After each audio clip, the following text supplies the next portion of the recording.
Maliban sa Philippine Eagle, tahanan rin ng iba't ibang hayop ang lungsod ng Davao tulad na lamang ng buwaya. Sa katunayan, kabilang sa mga pinagmamalaking pasyalan ang lungsod. Ang crocodile farm nito na nag-aalaga sa Philippine freshwater crocodile na kabilang sa most critically endangered species sa mundo. Bisitahin natin yan sa ulat ni Marita Muahe. Isa sa mga must-see places sa Davao City ay ang Crocodile Park. Dahil dito, bukod sa mga buwaya, makakakita rin kayo ng iba't ibang uri ng mga hayop. Tunay ngang isa itong mini zoo dito sa Mindanao. Hindi rin kinakailangang lumayo sa city proper dahil malapit lamang ito sa pinakasentro ng syudad. 10 taon daw ang ginugol ng may-ari nitong si Mr. Sonny Dizon para ma-develop ang animal farm na ito. Ayon kay Jennifer Balyo, Operations Manager dito sa Davao Crocodile Farm, hindi naman daw basta-basta na umaatake ang mga buwaya.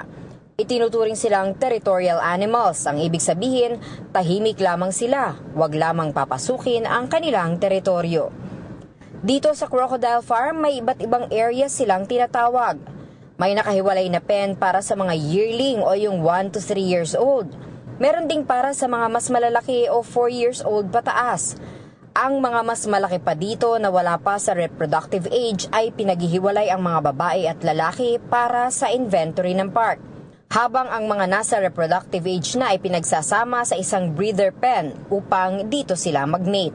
Sinasabing sa breeder pen, ang ratio ng lalaki sa babae ay 1 male is to 5 to 7 female crocodiles. Ang breeding period ay mula Oktubre hanggang Marso at ang bawat babaeng buwaya ay maaaring mangitlog ng mula 60 hanggang 80 clutches. Ang Philippine freshwater crocodile o itong nandito nga sa Crocodile Farm ang pinakamaliit na uri o species at ang itinuturing din na most critically endangered species sa buong mundo. Yan pa lamang ang unang bahagi ng ating special feature dito sa Crocodile Farm. Huwag kalimutan ang ikalawang bahagi nito dito pa rin sa PTV News. Mula dito sa Davao City, ako si Marita Muahe. Hi, ako po si Aljo Bendijo. Subscribe na sa PTV YouTube channel. I-click lang ang subscribe button.